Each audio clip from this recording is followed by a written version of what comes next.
Hello everybody, welcome back to the workshop. So in this video I'm going to show you how you can set up a design in the early stages of forging. So this is going to be a really kind of quick process. I hope you guys will enjoy it, and let's get started. So what we're going to be using is a piece of 3/8 inch round or 10 mil round, or roughly 9.5 mil. We'll just call it 10, round up to the nearest denominator there.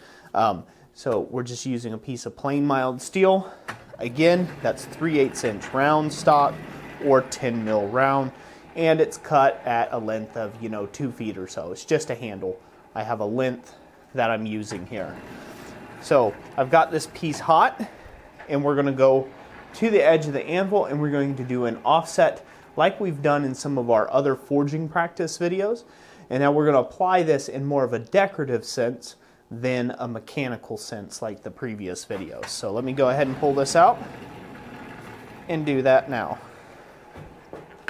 So I'm going to stick over a cube of material, tilt the thing up at about a 30-degree angle, flip it a full 180, go to where that facet ended on the previous set, and keep hammering it over the edge of the anvil. That was a little bit of a miss blow there. Wasn't what I was going for. It's okay, we can straighten that back out. Just be careful when you do that you don't upset the other hammer blows that you just put in. And we're going to work it back and forth like that.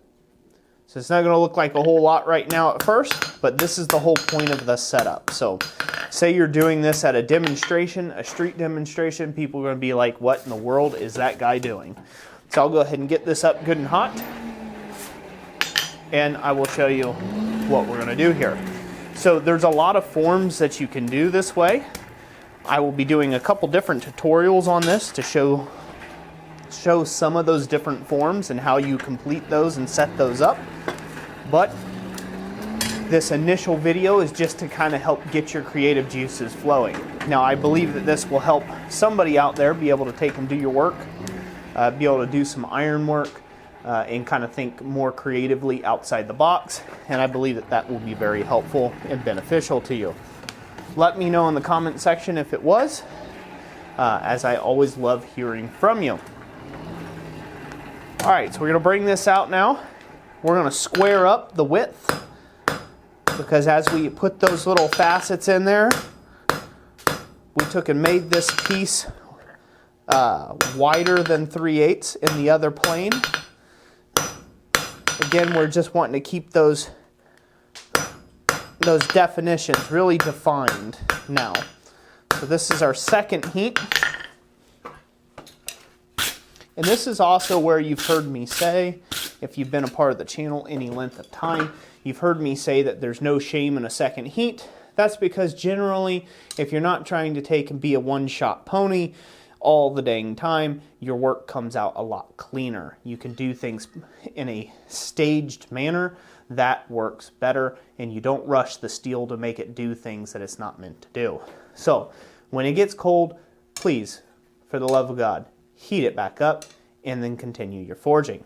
So right now we've got this little bit of a, as hopefully you can see, we've got it kind of chopped up back and forth. Doesn't look like a whole lot. We'll take one more heat on this, and then you'll start seeing how that actually unfolds. While I've got your attention here, while this is heating up, I'd like to thank everybody for their recent support over at blacksmithpdfs.com. Jessica and I greatly appreciate that.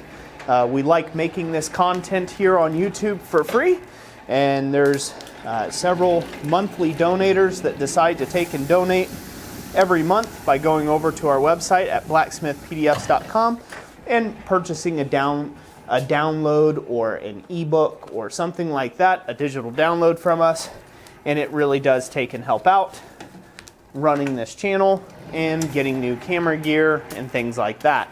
So hopefully you all have been enjoying this new audio. This was a recent update and development. I'm using the Rode link system. Yep. So, and it's been an absolute dream as far as audio is concerned. So So you can thank the people around there for that, for their generous donations. And if you'd like to support this channel and the content that we do, that is a great way of doing that. All right, this thing's up good and hot. We're going to pull it out here, and now we're going to take and lay this where your diagonals are on the left and the right. So your chopped in marks that you just did, your fullered in areas, are on the left and the right as you're looking down on top. Pull this out. We want a fairly high heat, and we're just going to hammer flat down and work back towards ourselves.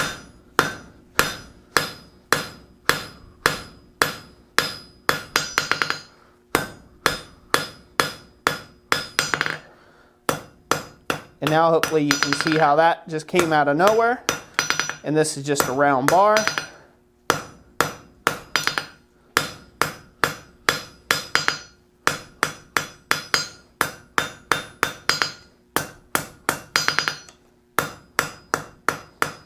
I'll round that off a bit. So there we go.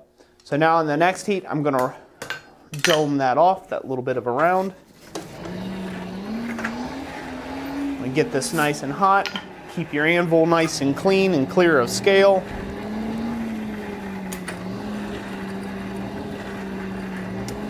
So I hope this will help you all take and see the value of doing something like this.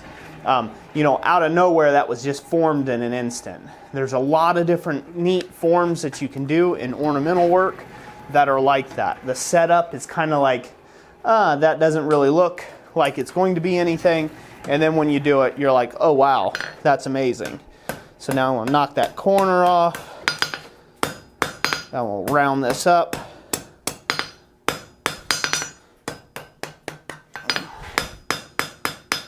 That's good enough for demonstration purposes. If I was using this on a project, I'd take the time to round it a little more. But then again, there's always belt sanders and grinders and things that you can use for that. Now you can always go back in here and sharpen up any of your corners if you need to. But what I want you to take away from this, if you will, is the look. So again, we started off as a piece of round rod, and through the magic and the powers that be, as being a blacksmith, you can take what was just an ordinary round bar and turn it into a decorative little finial. Now you put a little decorative finial on the other end of something, and now you've got a nice towel bar, or you've got yourself a nice toilet paper roll holder or something like that with a fairly simple, modern, geometric type design. So I hope this video was somewhat informative to you. Got your juices a-stirring and a-flowing and ready to go out into your own shop and make something pretty awesome.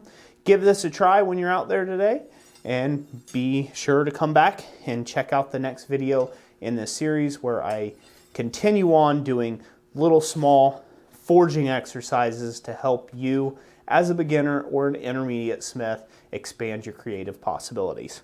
So that's it for today. As always, God bless you, and we'll catch you on the next one. Thanks for watching.